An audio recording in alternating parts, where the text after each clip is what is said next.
Why did her father make her take that impossible shot? She hadn't asked aloud, but the question lived in her chest like a second heartbeat. Montana, 1985. Frost clung to pine needles. The valley floor shimmered with a silver glaze. Rebecca Mercer moved with practiced silence through the forest, boots careful not to snap a branch or crush a leaf. 50 yards ahead, her father tracked the ridgeline, a shadow against trees older than history. At only 18, Rebecca already carried herself like someone older, patient, measured, deliberate. They weren't out here for just another hunt. She felt it the moment he woke her before dawn, something in his voice, something heavier. She found him kneeling at the edge of a clearing, rifle propped against a log. He motioned her forward. No words, they never needed many. Her father had lived long years inside silence. War had done that. Korea had taken his youth and returned him harder, quieter. He wasn't broken, just different. And now he was giving her something, not just a lesson, but a legacy. Rebecca slid into position beside him. His eyes searched the far ridge nearly 800 yards away, a split-trunk spruce standing against the wind. She followed his gaze. It was too far. The wind was too much. "That's your shot." She frowned at him, unsure she heard correctly. Her Remington was good, but not that good. Without speaking, he handed her his own rifle, his prized M4A1, military modified, balanced to perfection. It felt heavier in her hands, but somehow right. "It's time you learn what this can do," he said. She settled behind the scope, breathing slow. Crosshairs wavered over the distant tree. The wind tore through the valley. Impossible. "Don't aim where it is," her father whispered. "Aim where it will be when the bullet arrives." She closed her eyes, calculating distance, drop, elevation, crosswinds. She could almost hear his voice in all the hours of training since she was 12. Feel the world, don't just measure it. Picture the air the bullet cuts through. Picture the invisible. 2 heartbeats, squeeze. The rifle cracked. Bark exploded from the center of the spruce. Dead on. Her chest rose sharp, her heart betraying her calm face. Her father's hand settled briefly on her shoulder, rare, heavy with meaning. "That's what separates good shooters from great ones. Anyone can pull a trigger. Few can read the world between." She lowered the rifle, wanted to ask why today, why push her past limits now. "Because tomorrow I leave for Berlin." His words were quiet, as if numbing the city cost him something. Classified operation, might be gone a while, and because it's time you understood what you're capable of. That night the cabin was full of shadows. She watched him pack his gear, neat, efficient like always. He carried light. He always had. "Will you tell me about it this time?" she asked. She knew the answer. He smiled faintly. "Classified means classified, even from family, especially from family." Snow fell outside, blanketing the world white. They sat together in silence that wasn't empty, just full of things unsaid, until he finally spoke again.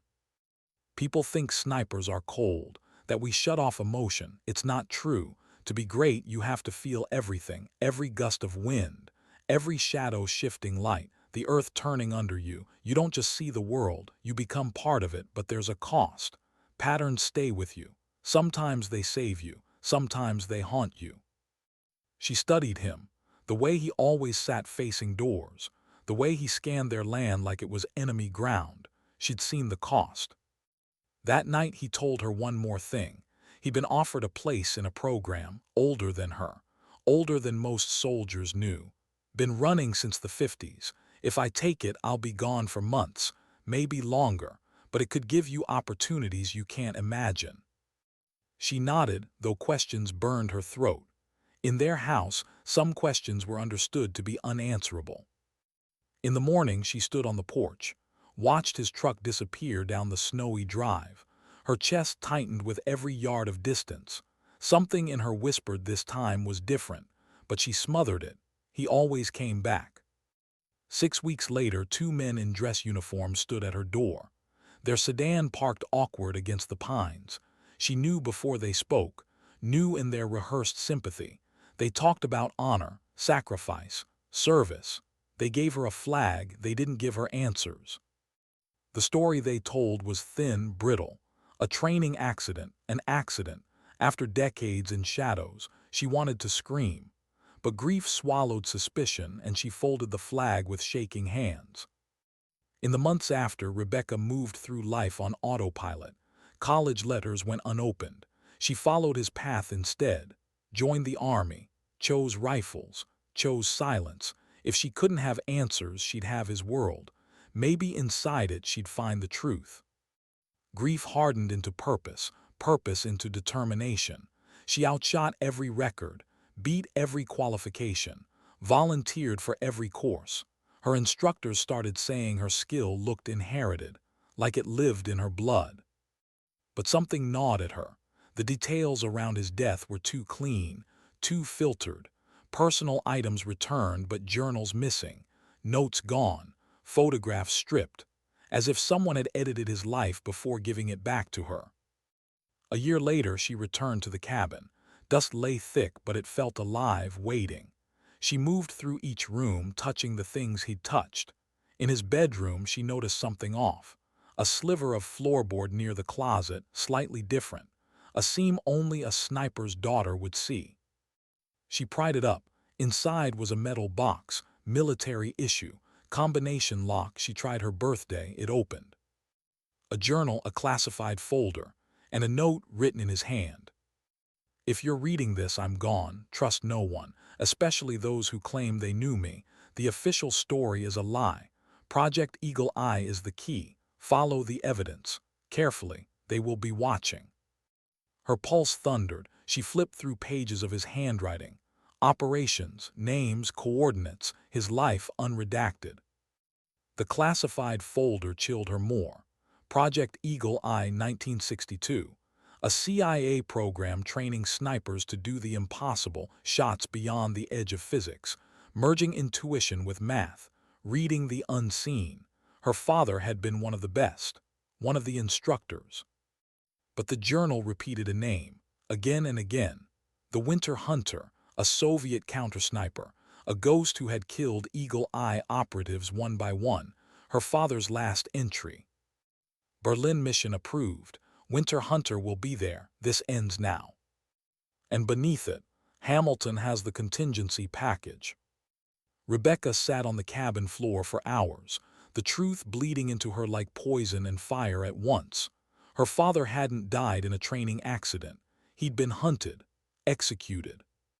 And if his note was right, someone had made sure she'd never be told. That night, snow fell against the windows. She sat in silence, the box in her lap, the note in her hand. She felt the weight of inheritance. Her father's death wasn't an end, it was the beginning. And she wasn't just a soldier anymore, she was a hunter. Why had every door closed in her face? Rebecca didn't lack the skill. She didn't lack the record. She had proven herself in Desert Storm, shattered every sniper qualification thrown at her. Yet every request for advancement into the units her father once walked denied. She had wondered if it was because she was a woman, or because her name was Mercer, or maybe both. But the day she walked into Colonel Richard Hamilton's office at Fort Bragg, the answers began to surface, though not in the way she expected. 9 years had passed since the folded flag, since the lie about an accident. Rebecca was 27 now, Staff Sergeant Mercer, Army sniper instructor. She carried medals, scars, and a reputation she hadn't asked for. She carried her father's silence too, the way it still lived in her. Hamilton looked older than she remembered from the funeral. Silver hair, stern eyes. A man weathered by decades of decisions that never made the history books. He rose from his desk, studying her with something colder than nostalgia.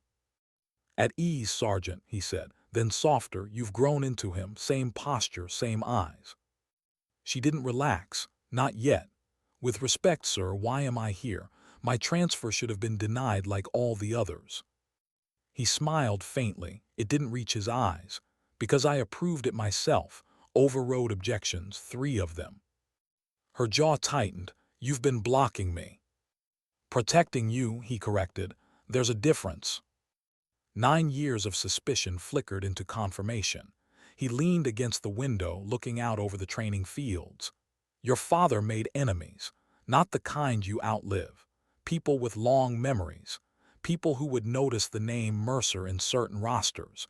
If you'd gone into special operations, you would have become unfinished business." Her voice was steady, but her pulse climbed. "So you buried me instead." He turned back to her, his gaze firm. "Until now, time changes things. Enemies die, retire, turn to other wars, and a certain need has arisen." He slid a folder across his desk. Classified seals covered its surface. Rebecca's hand hovered before she touched it, as if opening it might alter the air around her. Inside were photographs, transcripts, fragments of a life lived in shadows. A face scarred along the temple, cold eyes, Slavic features, older now but unmistakable. "Petrov," Hamilton said. "Codename, Winter Hunter. Former KGB wetwork.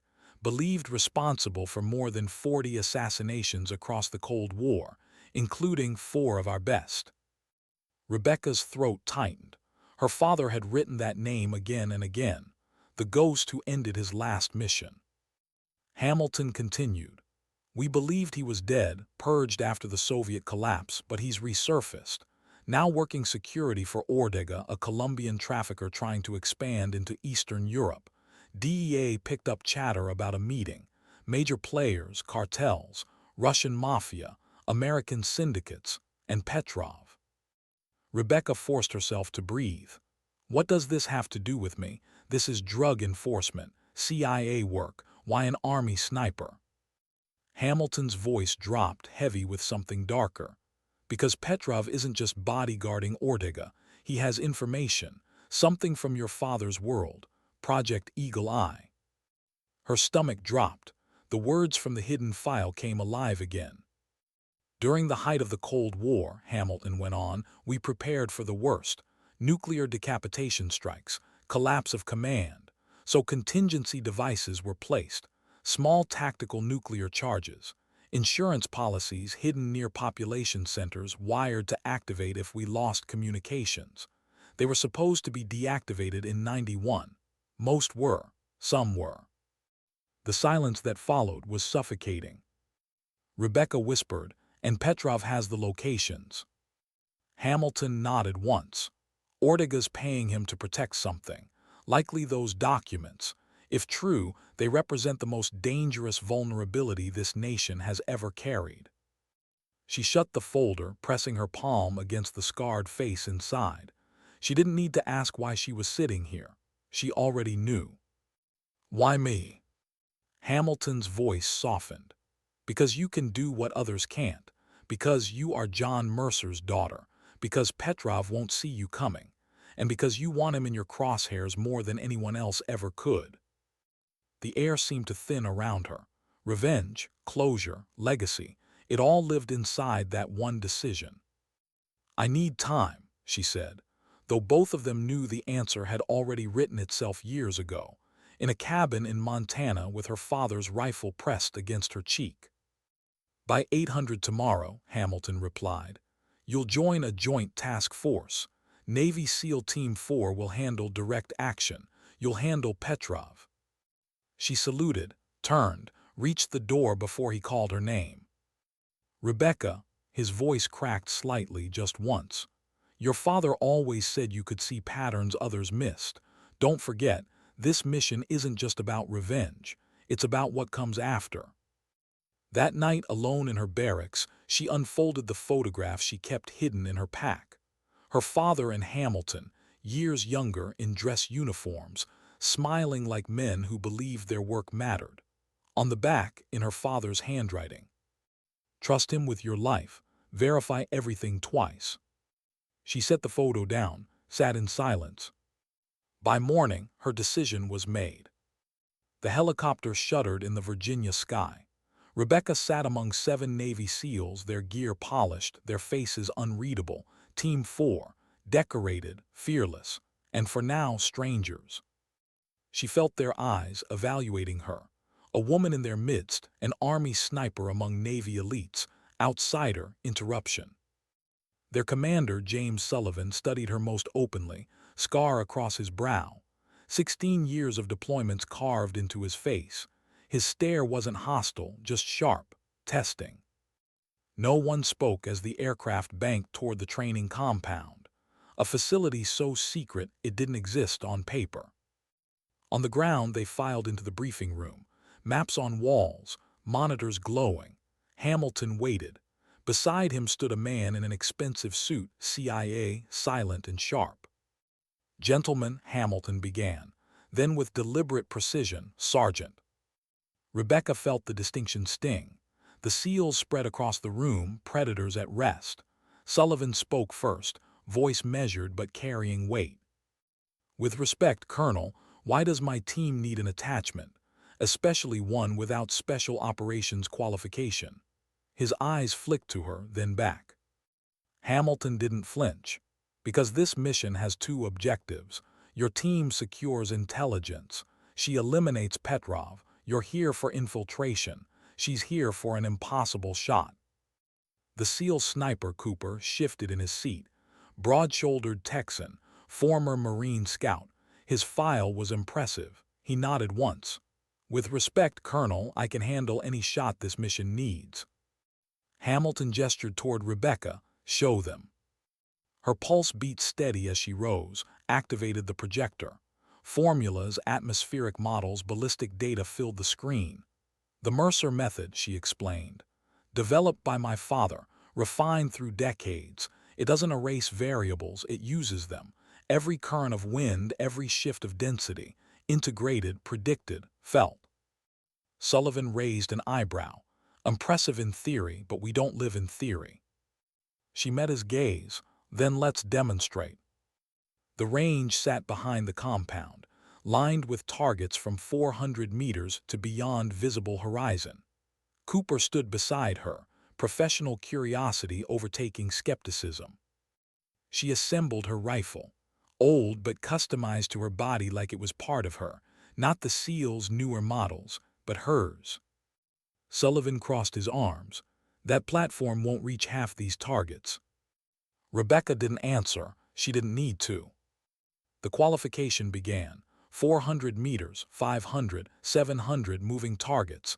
Each one dropped smooth, steady, without wasted breath. Then the real test. 1,200 meters. She adjusted, breath fired. The target fell. 1,500 meters. Sullivan muttered, "Not possible with that setup." She ignored him, felt the valley, calculated what couldn't be measured, fired, target down. Finally, 2,100 meters. Beyond doctrine, beyond manuals. Even Cooper's breath hitched. She closed her eyes. The earth rotated. The wind twisted. The shot existed before she pulled the trigger. When she opened her eyes, the target shattered. The range went silent. Sullivan stepped forward, unable to hide his awe. "How the hell?" Hamilton answered for her. "The Mercer method. She doesn't just shoot, she reads the world." Rebecca saved her rifle. Quiet, steady, she didn't need to boast. Sullivan studied her for a long moment, then said softly, "Impressive, but paper isn't combat. You'll have to prove it under fire." She met his eyes, voice calm. "I already have. 3 confirmed in Desert Storm, 2 at over 1,000 meters, in a sandstorm." His expression shifted. Not surrender, but recalibration. He extended his hand. "Welcome to the team, Sergeant. You've earned a seat. Now earn our trust." That night, as the SEALs prepared for deployment, she cleaned her rifle in silence, piece by piece. Cooper sat nearby, his own weapon open. "You handle it like it's part of you," he said. "It is," she replied. "My father's, or as close as I could build." Cooper nodded. "My granddad used to say rifles remember. How you breathe, how you think. They're not tools, they're extensions." For the first time, Rebecca smiled, just faintly. But when Sullivan found her later, his voice carried the edge of warning. "Hamilton," playing a deeper game, "missions like this don't come clean. I need to know your head is clear. Personal vendettas get people killed. Rebecca held his gaze. My head is clear. My father's death doesn't change the objective. It only makes me sharper. He searched her eyes, then nodded. We'll see, tomorrow we hunt. She lay awake that night, staring at a photo tucked inside her bunk. Her father in Hamilton, younger, smiling. On the back, her father's words again. Trust him with your life.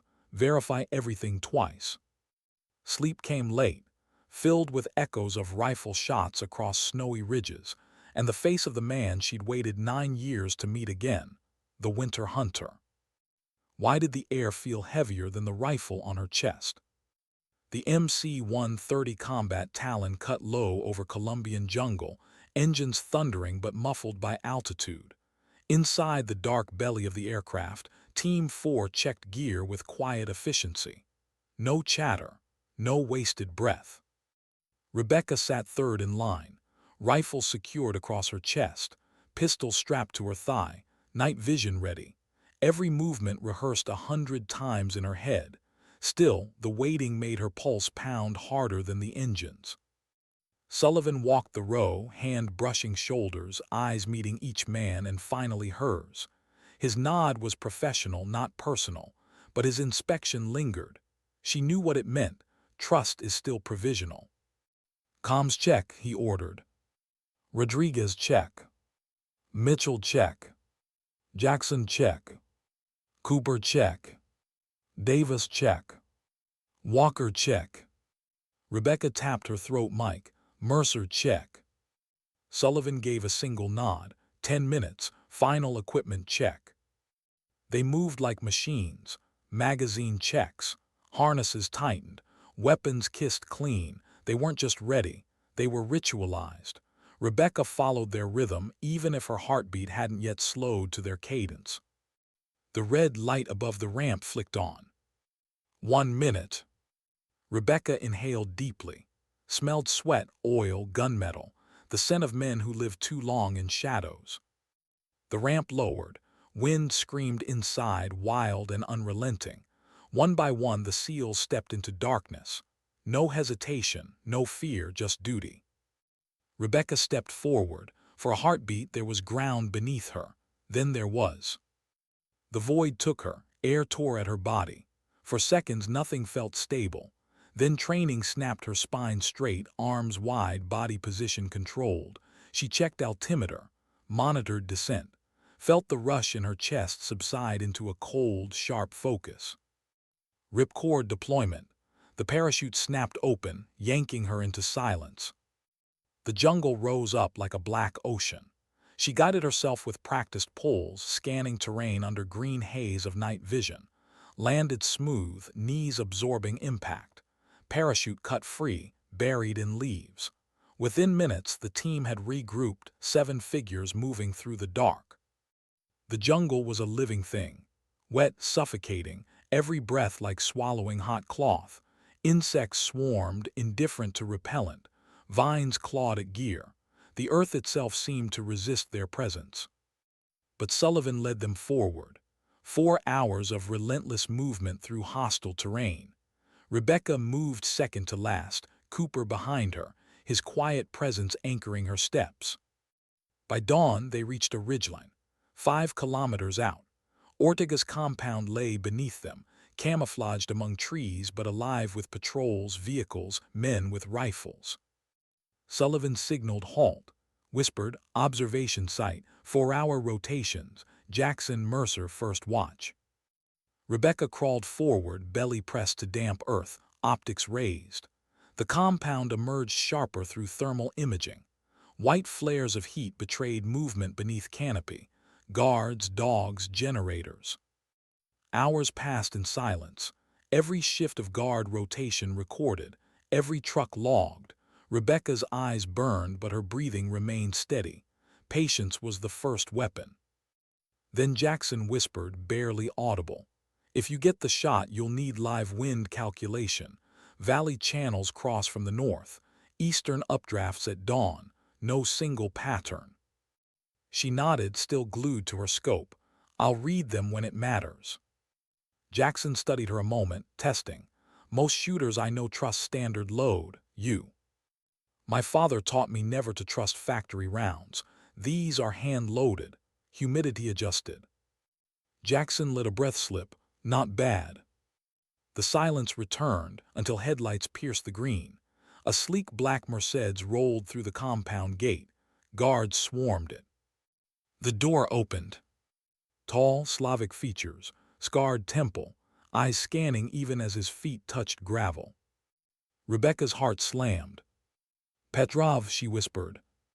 9 years collapsed into this moment. The ghost who killed her father, now a heat signature in her scope, flesh and blood. Her finger brushed the trigger guard without thought. Sullivan's voice hissed through comms. Maintain observation, do not engage. She exhaled slowly, forced her finger away, watched him disappear inside. The next 12 hours revealed something worse than presence. Petrov wasn't careless. His fingerprints were everywhere in the compound's defenses. Counter-sniper nests beyond standard range. Guard rotations designed like puzzles. He'd anticipated not just attack, but infiltration by men like Sullivan's. When Cooper arrived to relieve her, he muttered after studying through his scope, "These aren't cartel gunmen. That spacing, that camouflage, that Spetsnaz." Sullivan crawled up behind them. His jaw was tight as he studied the far positions. He's expecting us, or someone like us. Rebecca calculated ranges. Furthest position, 1,900 meters, overlapping fields of fire. He's built a net. Sullivan's face hardened. Those nests have to go, quietly, before infiltration, Cooper. The Texan frowned. Not at those ranges, not with this terrain, not with certainty. Silence fell. All eyes shifted to Rebecca. Her voice didn't tremble. I can. Sullivan studied her for long seconds, then nodded. Rodriguez, Jackson, get her high ground on the east ridge. Find concealment, give her angles. The climb was brutal. Roots pulling at boots, sweat burning eyes. Elevation clawed against lungs, but higher meant advantage. By dusk they found it, a stone outcropping hidden under trees with sightlines over every nest. Rodriguez set camouflage. Jackson checked for countermeasures. Clear. Rebecca built her hide. Rifle assembled, optics fitted, ammo lined in neat rows. Every action quiet, ritualized. Rodriguez watched. You've done this before. Desert Storm, she said softly. 3 confirmed, 2 in sandstorms. Rodriguez gave a low whistle. Then this is nothing. But it wasn't nothing, she knew it. She felt the stakes in her blood. By twilight the jungle was alive with chorus. Insects screamed. Birds scattered. Shadows lengthened. Rebecca settled into her rifle, breathing slow, watching the first target through her scope. 2 operators in overwatch, professional, alert, too disciplined to be locals. Rodriguez's whisper, range 1840, bearing 95, wind 3 to 5 knots northeast. She inhaled, released half, heart slowed. 2 heartbeats, squeeze. The suppressed rifle coughed. Through her scope, the first man dropped forward soundlessly. The second twitched, started to move. She adjusted a fraction, fired again. He slumped. 2 down, position clean, Rodriguez confirmed. No celebration, no pause. She shifted to the next nest. This one held 3, professional triangle, one with radio. She chose him first. Rodriguez murmured variables. She didn't answer, just breath, squeezed, watched him fall. Second, third, quick, silent, clean. Nest 2 neutralized. The last light was bleeding out when she shifted to target 3, 2,100 meters.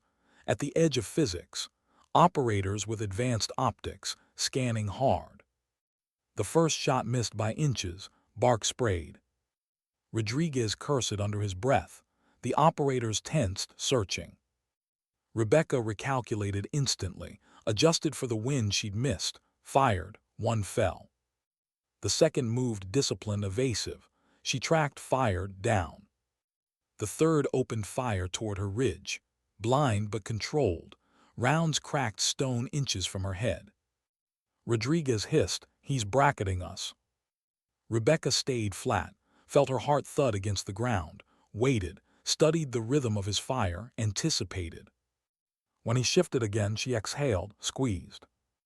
Silence. Rodriguez's voice was a whisper tinged with awe. 9 kills, extreme range, all nests neutralized. Sullivan's voice cut through comms. Excellent work, team moving, maintain overwatch, you're our lifeline now. Rebecca adjusted her rifle, tracking ghostly heat signatures as Team 4 crept toward the compound below. She remained unseen, unheard, but her presence wrapped around them like invisible armor. As night swallowed the ridge, her finger rested on the trigger again. She whispered to herself, too soft for comms, just a prayer into the dark. Not tonight, Winter Hunter, but soon. Why did the jungle feel too quiet? Rebecca shifted against her rifle, cheek welded to the stock, eye pressed to the scope. The compound below throbbed with faint light, generators humming in the distance. But beyond that, the night itself seemed to hold its breath. Through the green haze of her night vision, she watched Sullivan lead Team 4 across the ridgeline and down into the valley. Their silhouettes melted into shadow, weaving between trees, moving with lethal grace. They were ghosts among ghosts. Her crosshairs floated over the path ahead. 2 cartel guards slouched against a rusted pickup, rifles hanging limp, bored and careless. Rebecca adjusted, exhaled, squeezed. One collapsed, slumping against the truck door. The second stiffened, confusion flashing in his body before the second shot dropped him beside the first. Sullivan's voice hissed in her ear, "Clean, keep eyes forward." She breathed steady, chambered another round, swept the scope. Beyond the fence line, dogs barked suddenly. She shifted, found the handler, a man tugging at leashes, eyes scanning the dark. Before he could release the hounds, her round found him. The animals scattered, confused, harmless. Jackson's voice crackled. Handler down, dogs loose but neutral. Rebecca's pulse never spiked. She wasn't in the jungle, she was part of it. The seals reached the outer fence. Rodriguez clipped the wire, Sullivan slipped through first. One by one they bled into the compound, silent as the air itself. Rebecca tracked every shadow above them. A rooftop guard wandered lazily with a cigarette glowing faint red. Her scope found his face. The glow disappeared with him. "Overwatch clear," she whispered. Inside the compound, things tightened. Ortega's men weren't as sloppy as they first appeared. Patterns emerged, rotations that overlapped, creating choke points, a perimeter built like a snare. Sullivan whispered into comms, "They've been trained. This isn't cartel discipline." Rebecca's voice stayed calm. "Spetsnaz, Petrov's hand is all over this." Silence on comms. No one argued.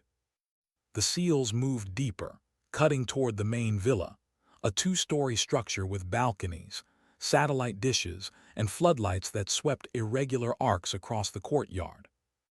Rebecca held her breath as Sullivan signaled halt. One of the arcs shifted unexpectedly, sweeping faster. She swept her scope to its source. A guard in a tower adjusted controls, scanning more aggressively. Before he could catch the team, her round tore through his chest. The spotlight froze, stuttered, died. Sullivan's whisper carried weight. "Perfect timing, keep it up." For the first time since insertion, Rebecca allowed herself a single thought. Maybe they're starting to trust me. The team reached the villa's outer wall. Cooper placed charges, whispered countdown, blew a door inward with muffled precision. They vanished inside. Rebecca adjusted her scope, tracking upper windows. Figures moved. Guards startled awake by vibrations. One reached for a rifle. She ended him. Another flicked a light on, gone before he finished blinking. "Second floor clear to move," she murmured. Inside, muffled gunfire flared, controlled, precise. Sullivan's voice, "First floor secure, moving to second." Rebecca swept every balcony, every corner until her heart froze. Movement on the far ridge, not the compound, the ridge opposite hers. A glint. Glass. Scope. Her instincts screamed before her mind caught up. She rolled sideways just as a round, shattered stone inches from where her head had been. The crack of the rifle echoed an instant later. Sniper. Her pulse slammed, breath caught. She crawled low, sweeping her scope back toward the glint. Nothing. Another round, closer. Sparks bit the rock. Rodriguez cursed in her ear. Contact counter-sniper, East Ridge. Sullivan's voice was sharp, urgent.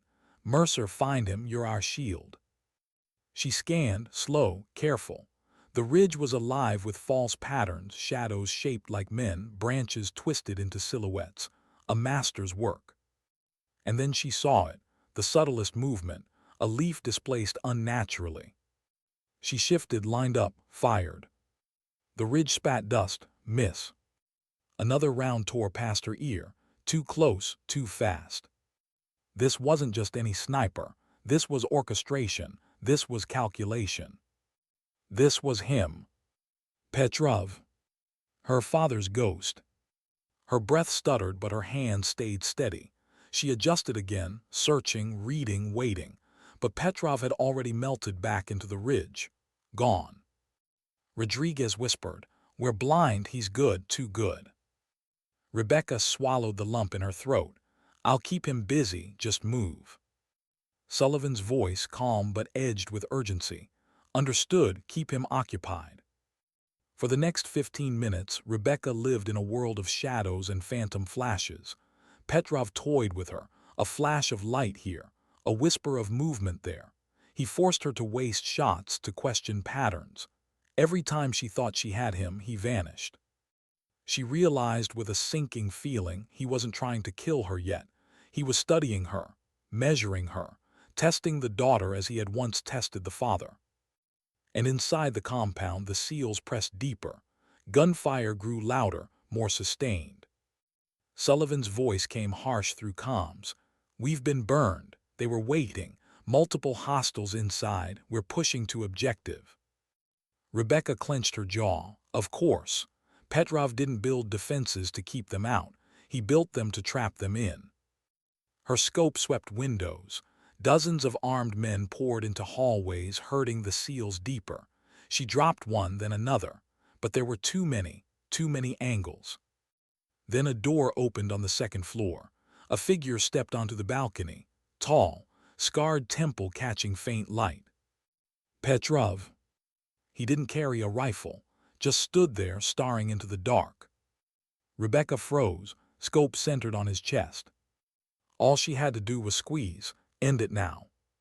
But then a smile, cold, knowing, as if he could see her through darkness, through glass, through scope. And before she could decide, he stepped back inside. The balcony door shut. At that moment, gunfire erupted from within. Sullivan shouted, "Ambush, multiple casualties." Rebecca's blood ran cold. The trap had been sprung. And the hunter was finally hunting again. Why did every gunshot sound like it was her fault? Rebecca pressed her cheek tighter against the rifle stock, heart hammering as the villa exploded in chaos. Muffled cracks, shouts over comms, the guttural language of men caught in crossfire. Contact, multiple tangos, second floor. Rodriguez down, bleeding out. Jackson pinned, East Hall. Sullivan's voice cut through the noise, iron wrapped in urgency. Team 4 collapsed toward the stairwell. Mercer, cover our exit, now. She adjusted instantly, scope sweeping. Guards swarmed like ants, pouring from doors, rushing toward the inner corridors. She exhaled, fired. One collapsed mid-stride. Another dropped before raising his rifle. But every kill bought only seconds. Inside, Sullivan barked orders. Davis, pressure on Rodriguez. Walker, cover fire. Rebecca kept firing. Windows flashed with muzzle bursts. She picked them off one by one, but there were too many angles. Her hands moved calm, mechanical, even as her chest felt like a vice. "Cooper, status," Sullivan demanded. The sniper's voice came strained. "East Hall clear, but it's a kill box. They're driving us toward the courtyard." Rebecca swept her scope. The courtyard, open ground lit by flickering lamps, a slaughter pen. And then she saw it, rooftops lined with silhouettes, dozens of them, all waiting for the seals to break into the open. "Negative, negative," she hissed into comms. "They've staged rooftops. They'll cut you to pieces if you exit that way." Sullivan's voice cracked back, hard and fast. "Then find me another option." Her scope darted, searching. A service corridor. Narrow, less defended. She snapped a photo through optics, marked coordinates, pushed it to their wrist screens. "Their service hall on the west. 2 hostiles only. Get there now." Inside, boots thundered. Gunfire shifted. The seals pivoted. Rebecca dropped both guards in that hallway before they even turned. "Path clear, move." Sullivan growled. "Copy, Mercer, keep killing." Minutes stretched into lifetimes. Rebecca's finger grew numb against the trigger. Breath ragged but steady enough to line each shot. She killed with precision, but the numbers didn't thin fast enough. Every shot carried weight, not just lead, the weight of 7 lives depending on her. Rodriguez groaned over comms. "Bleeding, can't move." Davis's voice was grim. "He's losing too much. We need exfil, now." Sullivan snapped, "Not without the intel." Rebecca's chest clenched. Intel, her father's ghost. Petrov, it was never just about lives, it was always the bigger picture. But she heard Rodriguez's pain through the channel, raw and human, and her crosshairs blurred for the first time. She blinked it away, focused, shot, dropped another hostile on the balcony. Then the shot she never heard. Stone exploded beside her head, chips bit her cheek. Her breath froze. "Petrov." She rolled low, scope scanning the opposite ridge. Nothing, just dark foliage. Another crack. A round punched inches from her rifle. He was zeroing in. Rodriguez wheezed in her ear. "Sniper, he's on her." Rebecca didn't answer, didn't breathe. Petrov wasn't firing to kill, not yet. He was pinning her, knowing she couldn't protect the seals and herself at once. Her father's last entry came back like a whisper. "Winter Hunter will be there. This ends now." Her pulse steadied. She adjusted, pretended to shift right, left her rifle propped, slid low, silent, flanking her own position. A flash. His round destroyed her abandoned scope. He thought she was there.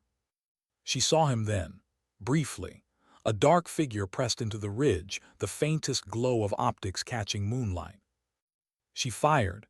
The recoil punched her shoulder, but the ridge answered only with silence. Had she hit him, or had he vanished again, leaving her chasing shadows? Inside the villa, Sullivan's voice cut back in. "We've got the package. Repeat, package secured, moving to exfil point Bravo." Rebecca swept the compound. "Bravo's compromised. Heavy fire on the north gate." "Then where?" Her brain raced. She saw it, a drainage culvert near the southern wall. Narrow, hidden by overgrowth, risky but better than slaughter. "South culvert," she whispered. "It leads to the river. 2 hostiles guarding. I'll clear it." She shifted, lined up. 2 shots. Both men fell before their bodies touched dirt. "Culvert clear, move." The seals stormed the southern corridor, carrying Rodriguez between them, dragging the intel case. Rebecca covered every shadow above them, every flicker of movement. Then Sullivan's voice broke through, raw and furious. "Walker down, sniper fire, courtyard roof." Rebecca shifted, searching. Found him, muzzle flash on the rooftop. She fired, the shooter collapsed.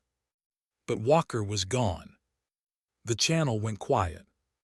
Rebecca's breath caught, another life she couldn't save. Inside, Sullivan's voice hardened into steel. "We don't stop, not now, everyone else moves. Mercer, keep them alive." The team spilled into the culvert. Rebecca scanned rooftops, her scope hunting every threat. She dropped 3 more before they fired a single shot. But then another crack split the night. Petrov again. His round shattered the stone beside Cooper's head. "Sniper on us," Cooper barked. Rebecca whispered, "He's not on you, he's on me." And she understood. Petrov wasn't trying to kill the SEALs. Not yet. He was isolating her, peeling her from them, testing whether she could hold the line while he pressed closer. She exhaled slow, steady. "Keep moving, don't stop, I'll handle him." Sullivan's reply was ice. "If you break, we all die." She whispered back, almost to herself, "I won't break." For 20 minutes the world narrowed to scope and trigger. Petrov fired, she countered. He moved, she tracked.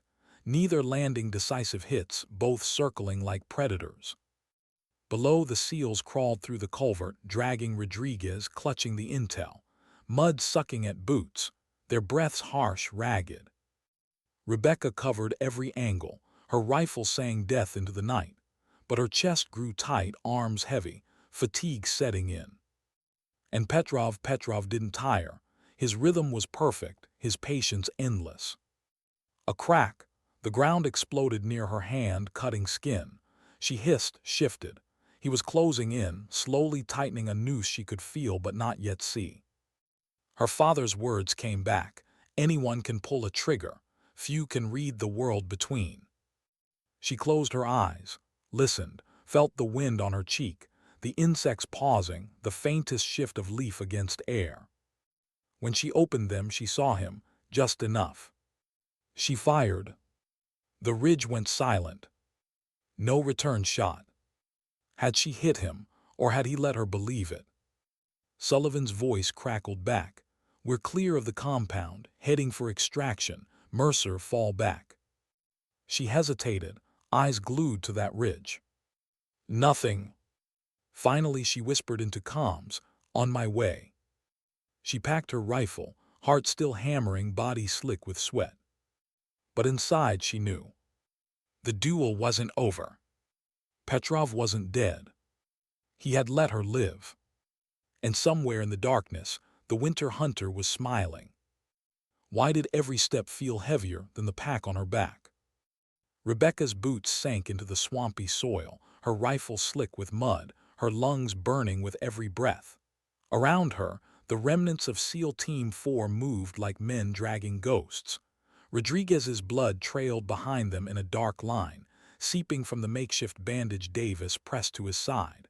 Sullivan carried the intel case, his jaw locked tight, his face unreadable. The jungle swallowed sound, except for the wet slap of boots and the rasp of labored breathing. Overhead, the canopy choked out moonlight, leaving them wrapped in shadow. But Rebecca felt it anyway, the presence. Watching, waiting. Petrov. Not chasing them, not attacking outright, just close enough to let them know he was there. A crack of twig too deliberate, a bird scattering where no bird should be. Little signs, psychological needles. He wanted her to break before the bullet ever came. 2 kilometers from the river, they collapsed into cover beneath a ridge. Sullivan spread the map across his knee, whispering to Cooper and Davis. "Extraction point Delta, 2 clicks south. If the birds there were out in 20. Rebecca crouched nearby, rifle across her lap. Her eyes scanned the tree line, but her ears tracked Rodriguez's labored breaths, each one slower than the last. She whispered, "He needs real medevac." Davis didn't look up. "He won't make it another hour." The silence that followed pressed heavy.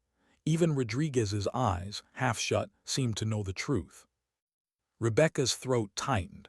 Walker was already gone. Was Rodriguez next? And if so, what would be left of this team? Sullivan's voice cut through the weight.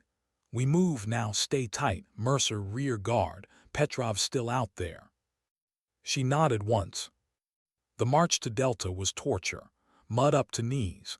Jungle closing in like a fist. Every step Rodriguez groaned, Davis tightening his grip to keep him moving.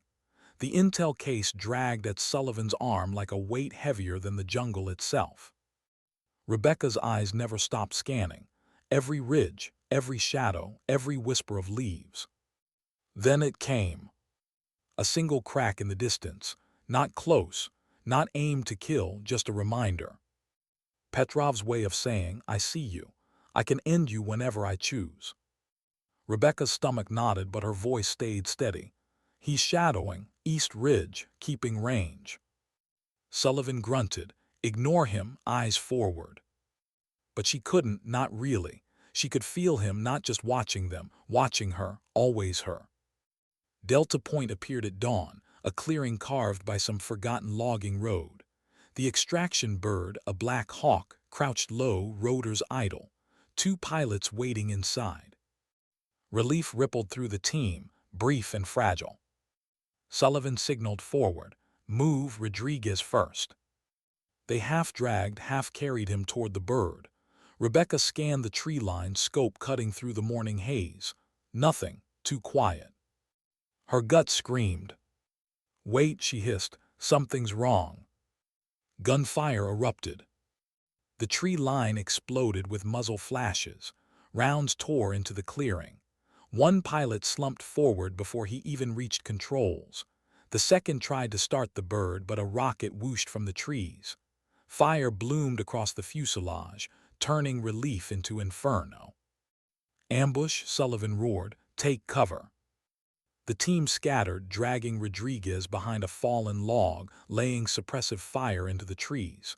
Rebecca dove prone, rifle snapping up, crosshairs finding movement. 2 hostiles dropped, then 3. But for everyone she killed, 2 more seemed to appear. She hissed into comms. They knew our extraction point. Someone fed them coordinates. Sullivan barked back. Doesn't matter now. We fight out or we die here. The Black Hawk burned hot, smoke choking the clearing. Bullets chewed bark inches from Rebecca's head. She adjusted, fired again, dropped another hostile trying to flank. Cooper cursed, voice sharp. They're pinning us. They'll collapse from both sides. And then she heard it. A crack different from the rest, deeper, sharper. Stone splintered near her head. Petrov. He was here. Rebecca rolled, shifted, scanned. Nothing. Another crack. Sparks bit dirt near Sullivan's boots. He wasn't just shooting. He was hurting them, pinning them exactly where he wanted. Her father's words echoed again, unbidden. Sometimes patterns save you. Sometimes they haunt you.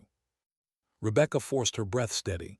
He's here. Petrov's firing. He wants me. Sullivan didn't hesitate. Then make him pay for it. Keep us alive, Mercer. The firefight dragged into nightmare. Sweat blurred her vision. Her shoulder ached from recoil. Her ears rang from constant fire. But she kept shooting. Every shot measured, precise, necessary. Still, the losses mounted. Jackson cried out, clutching his arm as a round tore through muscle. Cooper dragged him behind cover, returning fire with wild precision. Rodriguez slipped closer to unconsciousness. His breaths rattled, shallow and fragile. And through it all, Petrov's shadow moved, never staying in one nest, always shifting, always baiting. His rounds didn't just kill, they controlled the field. He was writing the script of the fight, one trigger pull at a time. Rebecca clenched her teeth, refused to let him dictate her story. She shifted to a new angle, lined up a rooftop shooter, killed him, moved again. Another hostile fell. But then Petrov answered. His round tore through her hide, inches from her ribs. Bark splintered into her face.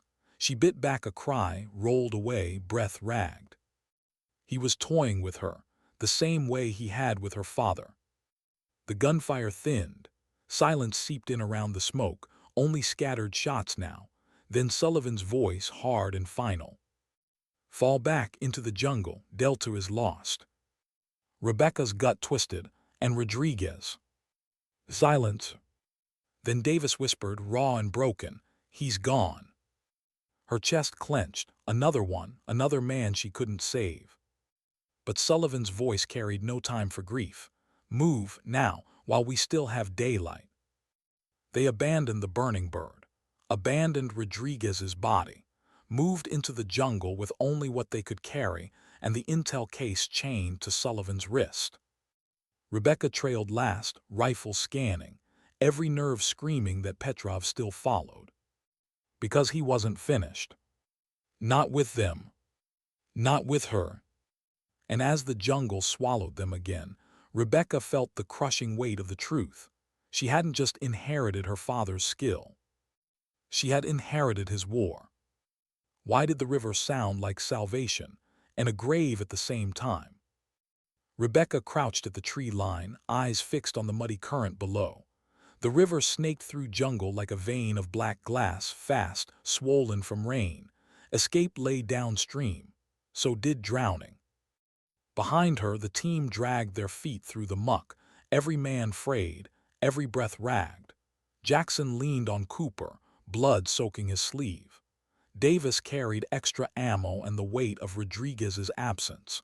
Sullivan still gripped the intel case chained to his wrist, as if letting it go meant letting everything die with it. Rebecca's rifle swept the opposite bank. Nothing moved, too still. The jungle wasn't supposed to be still. Her gut tightened. "He's there," she whispered. Sullivan's voice was low, clipped. "We don't have time for ghosts." But she wasn't wrong. She could feel it in her bones. The winter hunter was out there, watching. They slid down into the riverbank, mud sucking at their boots. Cooper checked current with his hand. "Fast but doable. If we stay low, they'll lose sight. We ride 10 clicks, then break." Sullivan nodded. "Do it." Davis Jackson middle, Cooper rear, Mercer eyes everywhere. Rebecca scanned one last time. Saw nothing, felt everything. They slipped into the current. The water gripped them instantly, pulling bodies like weightless leaves. Rebecca clutched her rifle across her chest, barrel angled high, fighting to keep breath above the rush. The jungle blurred past in streaks of green. Branches whipped overhead. Every bend in the river felt like a mouth waiting to swallow them. Jackson coughed water, groaning, "I can't." "Hold him up," Sullivan snapped. Cooper hooked Jackson with one arm, steering him against the flow. Rebecca drifted closer, eyes never leaving the banks. Then it came. The crack of a rifle. Water erupted inches from Sullivan's head. Another round sliced the current near Rebecca's shoulder. "Contact," she shouted, "both banks." Gunfire lit the tree line. Muzzle flashes flared like fireflies. Rounds ripped water, punching plumes into the air.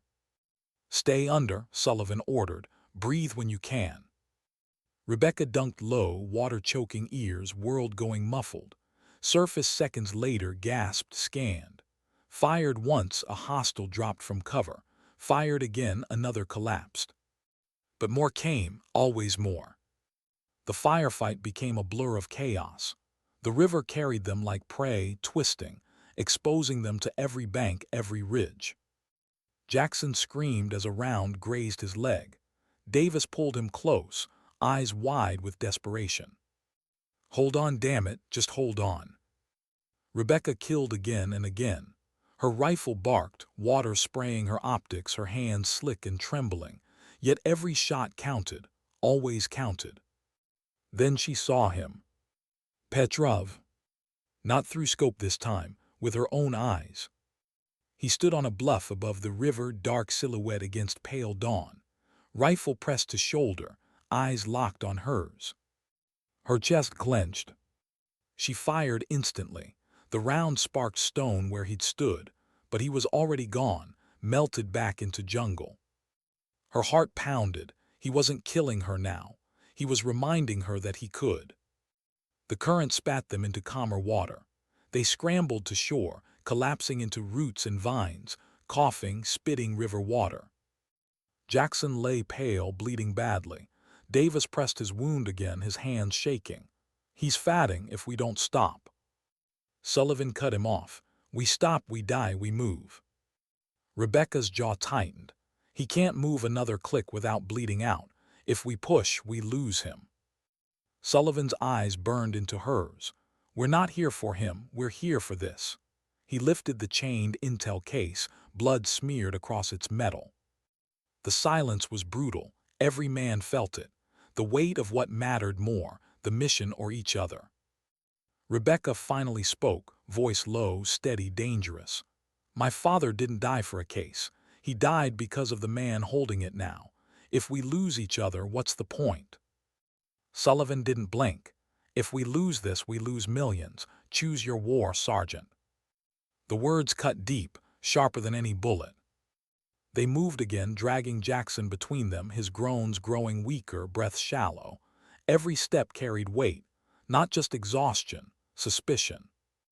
Rebecca's mind gnawed at the truth. Petrov didn't stumble into their extraction. He knew he was fed. Her eyes slid toward Sullivan, his calm too perfect, his choices too convenient. Her father's note echoed again, trust him with your life. Verify everything twice. Was Hamilton the betrayal, or Sullivan, or someone else entirely? Every shadow carried doubt now. By nightfall, the jungle felt alive with pursuit. Distant voices, dogs barking, flashlights cutting through trees. Rebecca dropped low, raised her rifle, silenced a patrol before they stumbled too close. She rolled bodies into the brush, heart hammering at how close it had been. When she rejoined, Sullivan gave a curt nod. Not thanks, not approval, just acknowledgement. But Cooper muttered near her, voice low. He knew, Sullivan, about Delta, about the bird. He didn't even flinch when it burned. Rebecca studied him. You think he's dirty? Cooper's eyes glinted. I think Petrov didn't need luck. He needed someone pointing the way.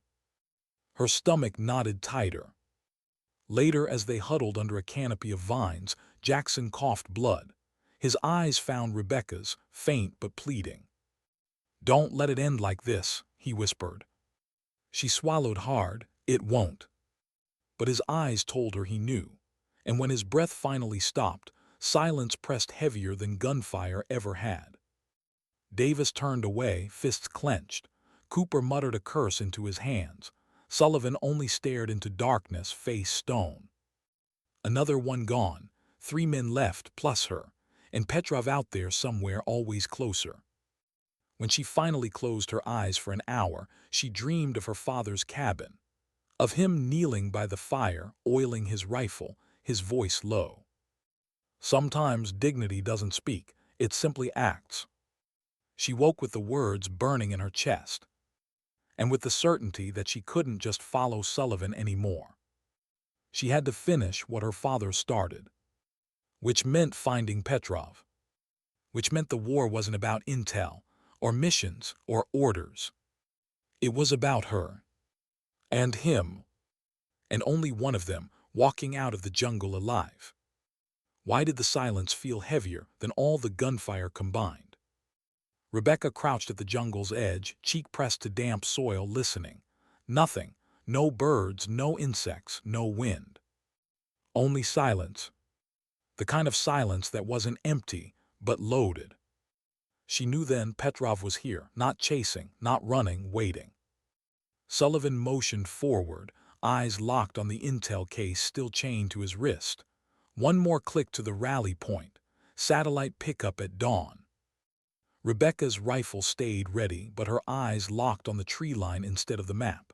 She whispered, he's not letting us walk out of here. Cooper gritted his teeth. Then we don't walk, we fight. But Rebecca knew better. She felt it in her bones, the same way her father must have before Berlin. Petrov didn't want the team, not the case, not even the mission. He wanted her. And until she faced him, none of them would leave this jungle. They moved in staggered formation, each man drained, shoulders hunched under exhaustion. Sullivan in front, case strapped close. Cooper rear guard, eyes scanning. Davis somewhere between, carrying the last fragments of hope. Rebecca lagged half a step behind, listening to the silence press tighter. Every instinct screamed. Then it came. The shot. Not at them, at her. Bark exploded inches from her head. The crack rolled through the jungle like thunder. Petrov. The men dove to cover, rifles raised. Cooper cursed. Sniper. Rebecca's voice was calm, cold. Not sniper, the sniper. Sullivan snarled, stay down, we move together. But Rebecca shook her head. No, you move, he wants me. If you stay, you all die. Davis snapped, "That's suicide." Her voice dropped, steady and final. "It's what has to happen." They stared at her. Sullivan's jaw clenched. Cooper's eyes burned. But in the silence that followed, they all knew the truth. Petrov's war wasn't with them. It was with her bloodline. Sullivan finally spoke, gravel in his throat. "If you don't come back." She cut him off. "I was never supposed to come back." Then she slipped into the trees, rifle steady, breath calm. Alone. The jungle closed around her. Every vine a snare, every shadow a blade. She moved slow, patient, feeling her father's lessons thread through her veins. Don't rush, don't chase. Let the world speak first. A crack split the air. The shot hit nowhere near her. Warning, hurting.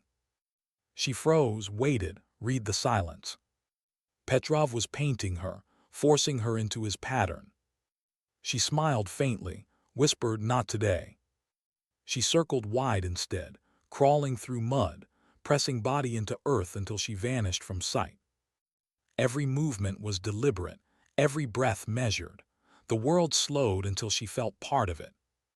And then she saw him. Camouflaged into the ridge just like before, body still as stone, eyes locked through scope. The Winter Hunter. Older now, scar deeper, but his presence undiminished. Her chest tightened. The man who killed her father, the man who stalked her across continents without ever touching her until now. She lined him up, but her finger didn't squeeze. Because he was waiting for it. Her father's words echoed again. Anyone can pull a trigger. Few can read the world between. She shifted, millimeters only. Adjusted not to where he was, but where he would fire from. Waited. His finger twitched, his rifle barked. She squeezed in the same heartbeat. 2 cracks.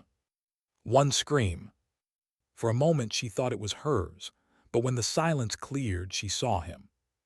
Petrov staggered, hand pressed to his side, dark stain spreading. His rifle slipped from his grip. Still he didn't fall. He turned, eyes locked on her. And in those eyes no fear, only recognition, respect even. He said nothing, didn't need to. Then he collapsed into the mud. Dead. Rebecca stayed frozen for long seconds, rifle still aimed, breath shallow. Only when the jungle exhaled again, birds crying, insects buzzing, did she lower her weapon. It was done. Her father's ghost avenged, his war finally closed. But the weight didn't lift. If anything, it pressed harder. She returned at dusk. The men stared when she emerged from the tree line, mud-caked, eyes hollow. Cooper asked, "Did you get him?" She only nodded.